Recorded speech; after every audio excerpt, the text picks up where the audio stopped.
সুপ্রিয় দর্শক, আজকে আমার গন্তব্য সেই ঐতিহাসিক মুর্শিদাবাদের হাজারদুয়ারি প্যালেস। সাধারণত এটিকে আমরা নবাব প্যালেস নামে চিনি। আমরা মনে করি এই হাজারদুয়ারি প্যালেসটি মনে হয় নবাব সিরাজদৌল্লার হাতে তৈরি, কিন্তু এটা একেবারেই সঠিক নয়। নবাব সিরাজদৌল্লার মৃত্যুর ঠিক ৭২ বছর পরে এই ভবনটি নির্মিত হয়েছিল, যিনার হাত ধরে। তিনি হলেন নবাব হুমায়ুন ঝা। চলুন তাহলে সেই নবাব প্যালেস কিংবা হাজারদুয়ারি প্যালেস থেকে ঘুরে আসি এবং বিস্তারিত এই সম্পর্কিত আলোচনা আপনাদের সামনে করব।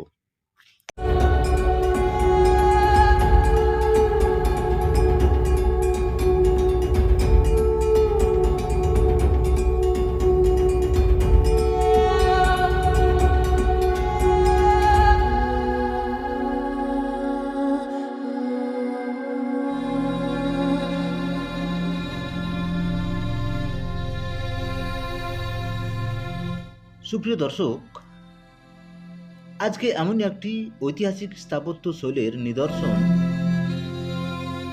নিয়ে গুরুত্বপূর্ণ প্রতিবেদন তুলে ধরব আপনাদের সামনে, যেটা দেখে আপনারা কিছুটা হলেও সত্য ইতিহাসটি জানতে পারবেন।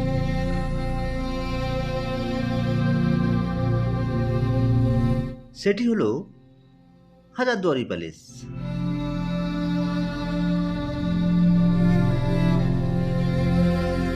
মুর্শিদাবাদের ইতিহাস ঐতিহ্যের সাথে ওতপ্রোতভাবে জড়িয়ে রয়েছে এই হাজারদুয়ারি প্যালেস।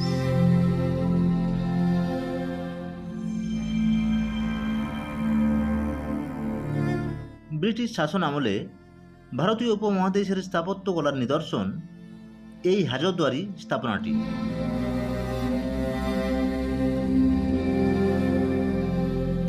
ঐতিহাসিক মুর্শিদাবাদের একেবারে ভাগীরথী নদীর তীরে অবস্থিত এই নান্দনিক স্থাপনাটি ভ্রমণ পিপাসুদের কাছে চরম আগ্রহের বিষয়বস্তু।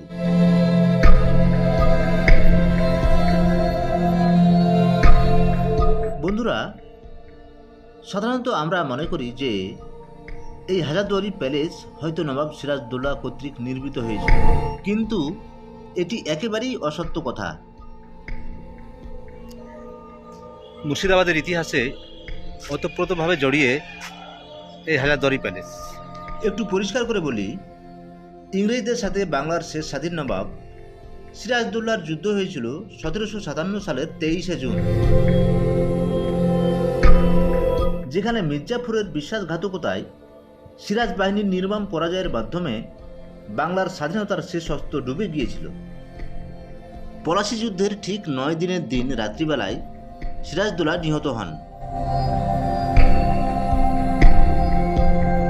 বাংলার স্বাধীন নবাব সিরাজদৌল্লার মৃত্যুর ঠিক ৭২ বছর পর মির্জাফরের পঞ্চম বংশধর নবাব নাজিম হুমায়ুন ঝা ১৬.৫০ লক্ষ মুদ্রা ব্যয়ে এই ত্রিতল বিশিষ্ট হাজারদুয়ারিটি নির্মাণ করেন। নবাব নাজিম হুমায়ুন ঝা ছিলেন সৈয়দ আহমদ আলী খানের পুত্র।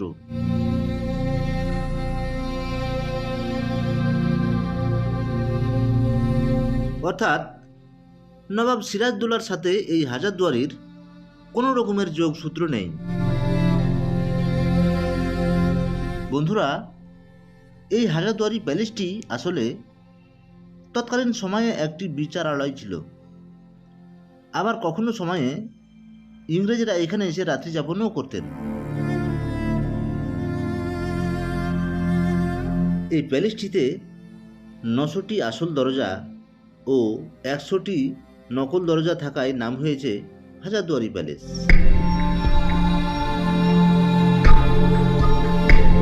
বর্তমানে এর তত্ত্বাবধান এবং রক্ষণাবেক্ষণের দায়িত্ব ভারতীয় পুরাতত্ত্ব সর্বেক্ষণ ও পশ্চিমবঙ্গ সরকারের উপর ন্যস্ত রয়েছে।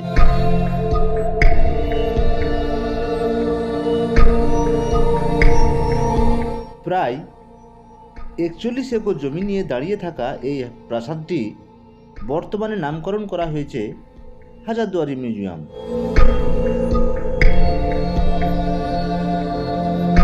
এই মিউজিয়ামে প্রবেশ করতে হলে আপনাকে অবশ্যই টিকিট নিয়ে প্রবেশ করতে হবে। টিকিটের মূল্য ভারতীয়দের জন্য 25 টাকা এবং বিদেশিদের জন্য বরাদ্দ হয়েছে 300 রুপি।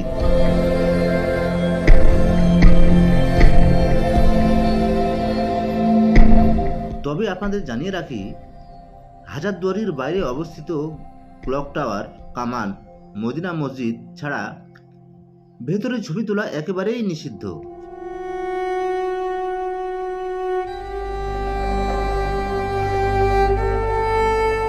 এই মিউজিয়ামের ভেতরে বাংলার নবাবদের ব্যবহৃত জিনিস ও ব্রিটিশদের চিত্র, আসবাব, নবাবী আমলের পুঁথিপত্র যেমন আইনি আকবরের পাণ্ডুলিপি, সোনা দিয়ে মোড়ানো কোরআন শরীফ আপনি দেখতে পাবেন।